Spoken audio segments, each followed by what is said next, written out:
I'm Catherine Kingsley. And I'm Catherine Stern. And this is Contemplating Culture, a missionary walk through a secular age. Together we journey through A Secular Age by Charles Taylor, a book looking at the history and philosophy of how the world got where it is, and the impacts of our contemporary culture for us today as missionaries. And we're inviting you to join the conversation.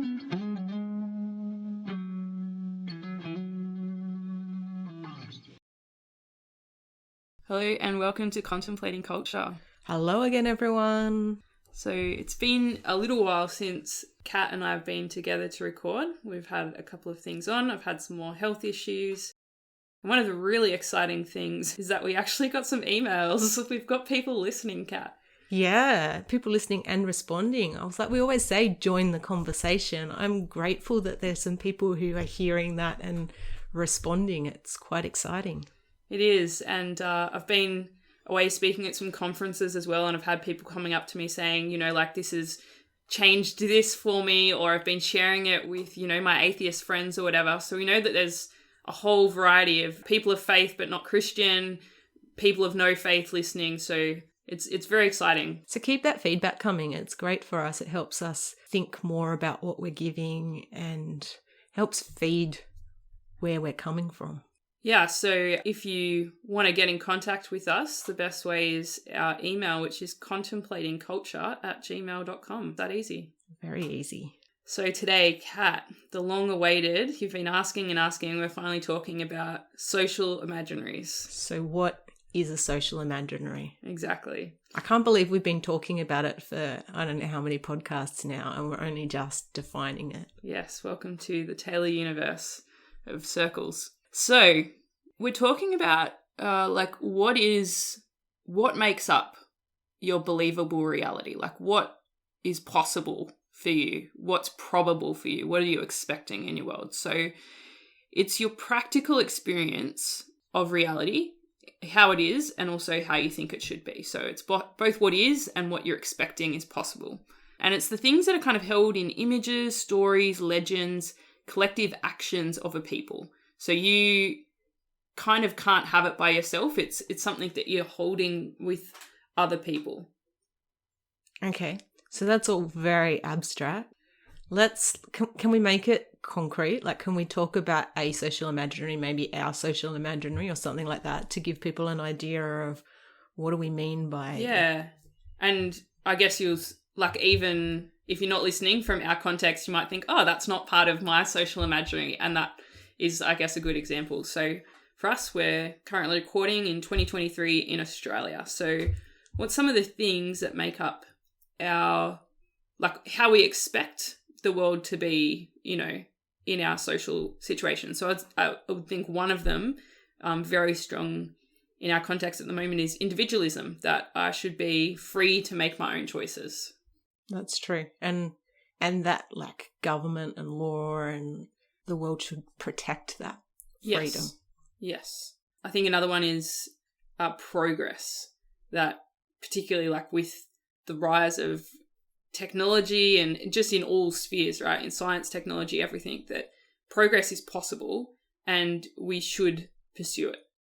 Absolutely. And not only that, but we assume that the next generation will be living on Mars or something. Like there's an assumption built into the way that we live and think that progress is not only possible, but it's inevitable. Yes. I've been watching a show recently called Upload, and it's set in 2030. So that's not that far away. No. And so the expectation is that in 2030, you'll be able to take all of your memories and upload them into a computer, and you'll be able to live a digital life kind of as you would freeze your body, in our times, to be hoping that one day, the cure will come from your body. You don't have to wait now. You can upload all of your memories and live in an avatar in a virtual reality, and people can take VR and join you in that virtual reality. But what's fascinating about it is it's set in 2030. So It's not that far away, right? It's believable for us that, it's not an absurd thing that it's set so soon, because people are like, I don't know, maybe it could be possible 10 years down the line, 7 years down the line. Wow. Let's not get me off down the rabbit warren of reacting to that. What else have we got on our list? I think Australia has a very egalitarian kind of part of our social imaginary that, our politicians are just another person. Absolutely. And they're no more important than the garbage collector. And in fact, we would push hard in a social situation to make sure that that's understood. Okay, so it's fair to say too that I think that egalitarianism comes out of the fact we're a democratic country too, right? One person, one vote. Yep. Therefore, you're no more important to the world than I am. And I guess we saw this at our last election. We might have even talked about it before, but that the power sits with the people. That if people and the Australian population kind of decided this, that we are not really happy with the two-party system anymore, and we saw this huge rise of independence, that it's possible and it's believable that people have the power in the democratic society. Yeah, or we think it is. Yeah. So another one would be like the rule of law, that kind of that egalitarian, like everyone comes under the law in the way we view the world, and justice should come if you decide that you're above the law. And it's funny because we're really quite an obedient people here in Australia, and I was telling this story before, I've got to tell it again. Some friends just got back from a holiday in the Middle East, and they were caught there when the war started. And the advice from the Israeli government was that all overseas people should stay in their hotels until further notice. So this Australian group did exactly that, and for 2 days they sat locked down in their hotel, bored as anything, while all the groups from other countries got on their buses and went out touring for 2 days in a row before the Australians finally went, this is not fair, and on day 3 decided to go back and do their touring. And I just thought it's funny because I don't think we think of ourselves as obedient, and yet there is something about that whole rule of law. We're generally, we'll form an orderly line. Had some friends just come back from traveling overseas as well, and they were like, the road rules over there are just a suggestion. Yeah. That kind of thing that, we think we're rule breakers until we get annoyed that someone's not sticking to one lane. Yeah. Something I think that, like a little mantra that we probably have heard in our context, is separation of church and state as well. This idea that maybe it goes with the individualism kind of thing, but politics and religion should both be individual assent kind of thing. Absolutely. And that neither should be forced on the other. And then there's a couple of categories, I guess, where we're seeing some shift even at the moment of what does the social imaginary look like even in our lifetime. Yeah, so I was just talking about gender and sexuality and how you've seen in my lifetime a shift from the understanding of what a family is or what a marriage is, or what it means to be a man or a woman. Yeah. Have all changed dramatically, really. That's it. And I think one of the things that we'll find is, so we're talking about, well, what shapes this? So for you and I, we grew up in a world where the law was that a man and a woman, that was marriage. Yeah. And so it was not very believable for us that a marriage could be anything else. Whereas our nieces and nephews are going to be growing up in a world where the law is no longer like that. So the law is going to shape that it could be a choice that marriage is a man and a woman, but that there is more possibility, and it's going to be held like it's going to be actually impossible for them to think of a marriage as only between a man and a woman, because there's law in place that is kind of holding that idea now. So it's going to be impossible for them at some point to, be able to understand the world that we grew up in, because it's just not their reality. Absolutely. So talking about, I guess, the ways that because it's not just culture and it's not just worldview, because, we're used to, I guess, engaging with people in different cultures, and you can kind of go, well, that's for you and it's not for me kind of thing. Like, we can understand that. But I mean, I guess maybe that's a good example that generationally things shift where you actually can't imagine going backwards kind of thing. Like, it's no longer believable that you could say, marriage is just a man and a woman. Like, 30 years down the line when you've got no one who kind of grew up with that, in the positions of power, that will be a different reality. I was thinking about, I guess just recently, so last week in Australia was the Melbourne Cup. Now, the Melbourne Cup was something growing up at school, the whole school would stop and you'd get out early, you'd watch, probably listen to the Melbourne Cup being run over the loudspeaker. And so the tagline is the race that stops the nation. So it's a horse race and it's run in Melbourne in Australia. And for people in Victoria in that state, they even get a public holiday. So I've just mentioned there are a couple of the elements that hold this race in place. So there's a public holiday, there's a tagline, the race that stops the nation. So in your mind, you're thinking, well, the whole nation's stopping, so I've got to stop. You've got communal action. So whether it's workplaces that are holding a luncheon or a high tea and they're all dressing up and wearing their fascinators, or you've got your Melbourne Hat Parade at school, or you've got your sweeps that are happening in your workplace or whatever it is. For us, for example, in the Sisters, we've got a sweep that one of the sisters does and you win, like a coffee or something on the Sisters account. So for sisters that haven't even grown up in Australia, they're coming in and they're brought into this communal action so much that it's expected year to year. But a very interesting dynamic has kind of been evolving in Australia where obviously horse racing causes a lot of harm to the horses themselves. And so we've had this rise up in the last, I would say 2 years particularly. Like 2 years ago, maybe the conversation was getting quite public about should we be supporting this or not. Last year, there was a really strong campaign of, I think, particularly through social media, of Nup to the Cup, right? Of like, I'm not going to talk about it. I'm not going to support it. No one should be, it's not a good thing. So I was over at my brother and sister's in-laws the other day and I was kind of saying, without even entering intentionally, I managed to win prizes in 2 sweeps. And they're like, oh, was that on? Like, I feel like I didn't even hear about it this year. So we've had this shift in 12 months from Nup to the Cup to it's starting to lose relevance in these people's lives to the point where they wouldn't have even known it was on kind of thing. Mm.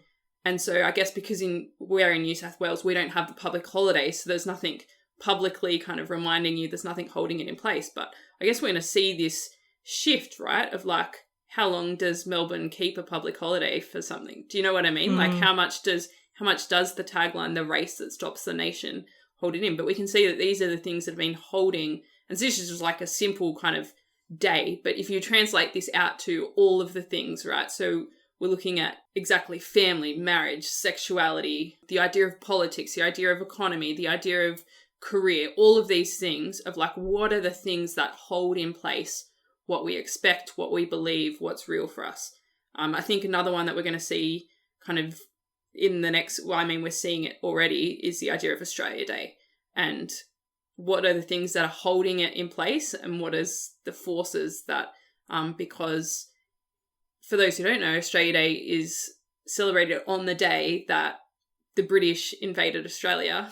So for them, it's a colonisation day, but for our Indigenous Australians, it's a day of great pain and hurt. And so there's this tension of what's a really good time of year, getting a public holiday in the middle of your summer holidays. But, what's more important here? And, is it dishonouring the Indigenous? Should we move the day? Should we just have a public holiday for a different purpose? There's so many kind of elements that make it quite complex. And so I guess the social imaginary sitting around that day is also shifting in Australia. But, we're translating beyond a day. I'm just using a day as an example. So over the next couple of weeks, we're going to look at what Taylor will talk about in his book. He looks at 3 kind of areas, the economy, public sphere, and the people. So if you think about how the economy, for instance, shapes our social imaginary, you'd be thinking about something like, the growing prosperity in Australia and looking at, say, my parents or the baby boomer generation and their expectations around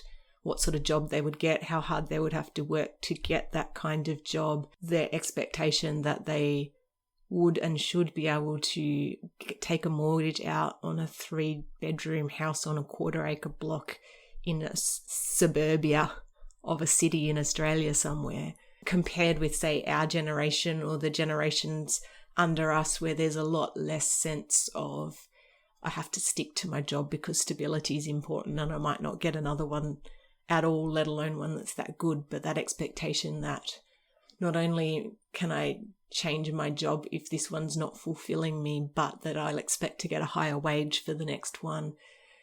But a changing sense of house prices are now so high that I'm not sure that I'm going to be able to afford anything like a house. I might be able to get an apartment in an outer suburb. Well, see, that's even coming from the mindset of stability, right? Shifting stability.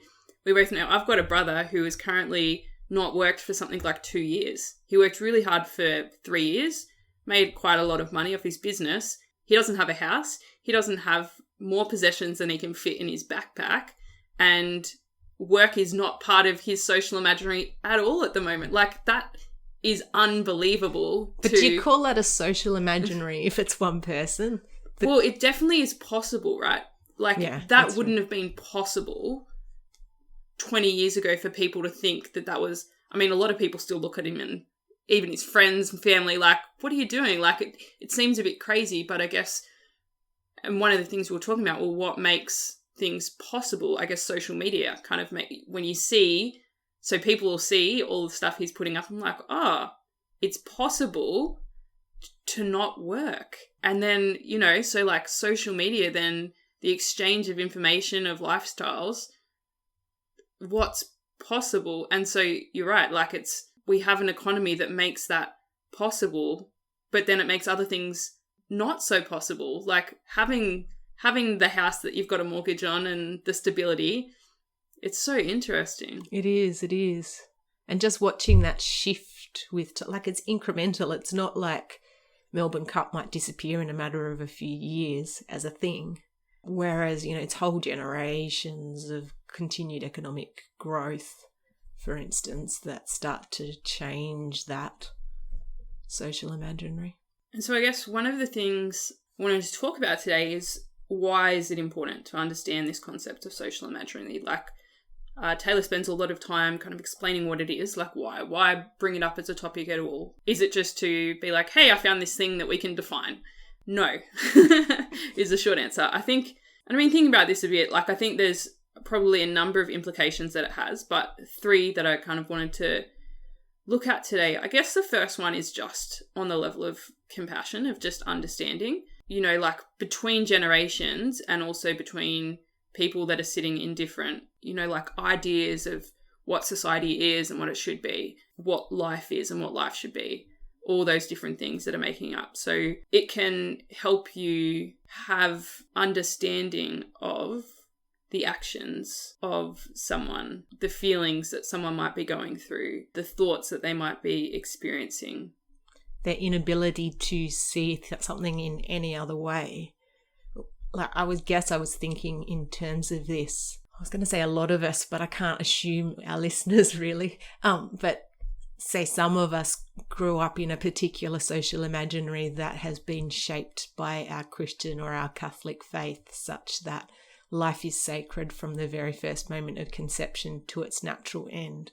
And that's just so deeply ingrained in us and how we think that then the changing social imaginary around those things. And the thing I'm thinking of is, say, euthanasia, which over the last few years in Australia has pretty much become legal everywhere. I still find it a very foreign concept to understand how you could even think about ending someone's life yourself. Like the closeness to killing is sitting there in this uneasiness in me. I don't think I could ever make that decision.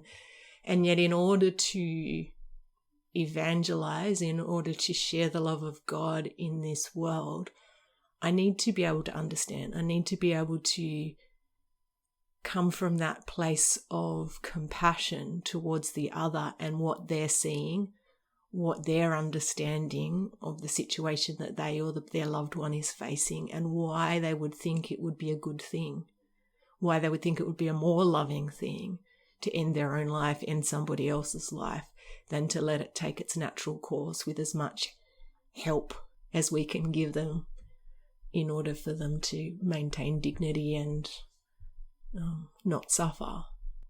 And that's a good example as well, because again, in our lifetime, we've seen laws shift around this. So law has shaped what's possible, that it was a theory debated. You know, when I was... And it was a shocking thing. When I was at school, you would have debates about whether it would be a good idea or not. Whereas now, it's possible. It sits within the social imaginary. Like, it's not just an idea that we're talking about. It's now, should I do it or not? Not, would it be a good idea? No, it's an option. Yes. And it's always there, and you have to be able to engage with it. That's it. And so whether or not you agree with an element of your social imaginary, it now sits for us as an option that is in the sphere that we are in. Yeah. And unless we're doing a missionary walk through a secular age here, unless I'm able to understand that, I'm able to understand why it sits there as an option, I'm never going to be able to speak into it. I'm never going to be able to question it. Yeah. So the second thing, I guess, and it kind of comes out from this, I think they're all interrelated, is it can help us to be a more effective communicator within the sphere that we're in. So if we can understand what are the stories and narratives that are underpinning our understanding of what believable reality is, then we can use those stories, or we can create new stories, create new narratives, create new imagery to communicate to or to shift or expand the social imaginary. So we find ourselves at a lot of talks, a lot of formation, all those kinds of things, and you find that, I guess we've kind of experienced both spectrums, right? The good, effective communicators and probably the not so good as well. Yeah, so like I'm assuming everybody has sat in those talks or listened to podcasts or even homilies or something where someone, you know, flawless logic, but they're speaking to people who aren't there. They're speaking to a generation past and its social imaginary. They're not speaking to the teenagers in front of them or the crowd that happens to be sitting in front of them. They haven't switched their own thinking to understand, get inside and speak effectively. Because the message that they've got is a good one, but they haven't translated it, if you like, in a way that's going to be effectively spoken to the social imaginary of their crowd, the crowd that they're speaking to. Yeah. And I think someone who I think does this very well is Brené Brown. So I think Brené Brown is very aware of the social imaginary, and I've seen her adjust her modes of communication as new things come to light. And I think that she's used imagery and story and tone and like really kind of getting to the heart of the thing to meet people within and also to expand. Like we were talking about the whole idea of vulnerability is good. I think she's played a huge role in that. Yeah. Worldwide. Yeah. And I think like one of the two things I think that are most powerful that she does is, one, that her storytelling will name a social imaginary in a way that like calls it out as not necessarily a good thing. Yes. You know, tell a story often on herself of a situation and how it's played out. And it really names in front of us all, well, this is how we've been taught to see the world or respond to the world. And the way that she tells the story, we're all sitting there going, oh my goodness, why do we do that? Yes. And then she paints a picture of vulnerability, for instance, and how a different way of approaching things, a choosing of vulnerability could have changed or can change life for us all, the world around us. So she's not only naming in a compassionate, understanding way, she's not only proposing something different, but she's doing it in a very relatable way. Yes. The content, but also the package that it's communicated in is effective. Yeah. And I think that we can learn a lot from the way she communicates. I mean, this is also the way Jesus communicated. He understood the social imaginary, he named what was happening, and he created stories and narratives that helped shift the social imaginary. And I think that as missionaries, that's one of our calls, is to, do those two things. Which brings me to, I guess, our third point that I was thinking about was, I think it's important to help us be critical in our thinking and creative for mission. So you were kind of talking about them as kind of almost two opposites, but they kind of sit together. Yeah, so when you think about critical thinking, there's a questioning aspect, that critical thinking that leads to, hang on, is this right? But I think that critical thinking also can lead to forget whether it's right or not. This is what I have to work within. So I'm using, I guess you might even call it more creative thinking then. How do I work with this dynamic? That's a good way of phrasing it. Yeah, the critical of like, how do I step outside of it? And then creative, how do I work within it? And I guess both of these are possible because social imaginary, as we've kind of been looking at but haven't said explicitly, is not a fixed thing.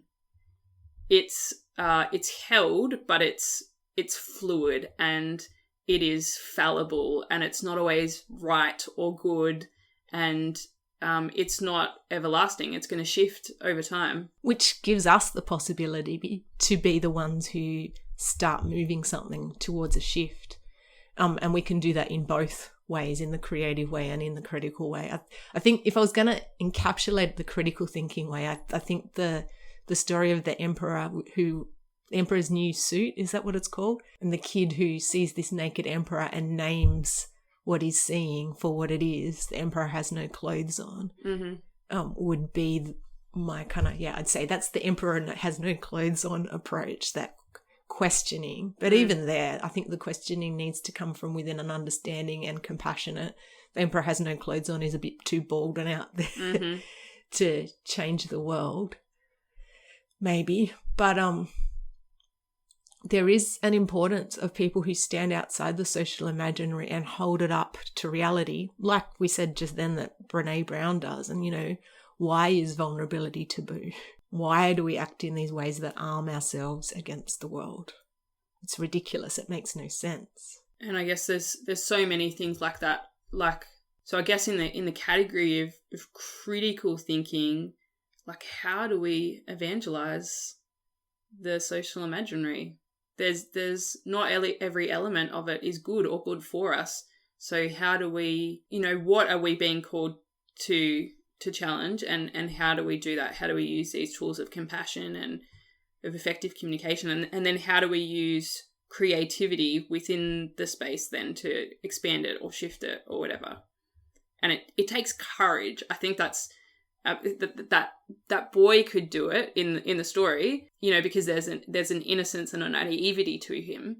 Why did no one else do it? Because it takes courage. Everyone's probably thinking it, at least some people are thinking it, but it takes a lot of courage to step outside the norm. It's much easier to just be working away, treading away at the same old thing, working in the sphere, being like, cool, these are the limits that I've got and I'm going to stick to them. It's pretty risky to kind of tread another path or explore other paths, not knowing what you're going to find or if people will come with you. And I guess that's where creativity comes in, because it's one thing to, have your own little platform of critical thinking. But I think at the same time, it's a both-and game. We need to be working with, where are people at and how can I make use of that? How can I make use of the current social imaginary to bring people from here to somewhere else? Yes. And so, if you like, every social imaginary has its shortcomings that also have particular things that they're good at, or particular things that people are more attracted to or whatever. So a good example would be that currently one of the trends we're seeing amongst some of the people we know running youth ministry would be to move away from a large youth group in every parish or movement or something to smaller mentoring groups that give young people a greater sense of belonging and individual attention. And that's very much a good example of understanding the social imaginary and working with it in order to hopefully bring these young people to full and deep and lasting faith. Yes. But the courage to propose, I'm closing down a youth group, as a good youth ministry strategy, it's bold, Yeah. And not knowing how this is going to work, if this is going to work. And maybe I could actually ruin a whole generation's worth of youth ministry. And yet I'm doing it because I believe in real faith.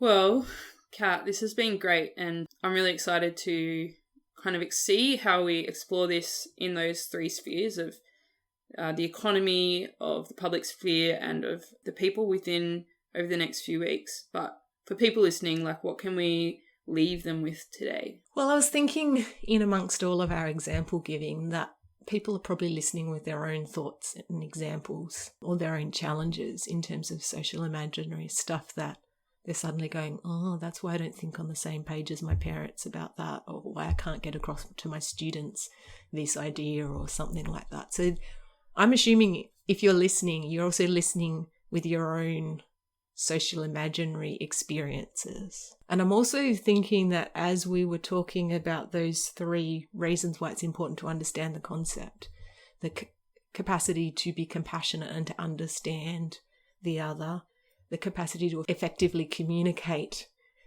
with the other, and the capacity to think critically and creatively within that social imaginary. That maybe one of those things is standing out to you as something that you might need to grow in, that you might need to grow in compassion, grow in an understanding of the other, or you might need to pick up some skills in effective communication, or even start thinking critically or creatively. I don't know which of those is jumping out to you, but I assume, like us, that once you start thinking about these things, that particular situations are coming to mind. And I would suggest a prayer time, a time of reflection where you do some brainstorming around this and even ask God for some wisdom, for directions to go in to find that growth or those new skills. Awesome. Well, we will leave it there for today, but we can't wait to kind of sit around the fireplace and continue the conversations next time. Amen. This has been Contemplating Culture, a podcast produced by the Missionaries of God's Love Sisters. For more information from today's episode, be sure to check out the show notes. We pray that today has blessed you, and most importantly, we invite you to continue the conversation.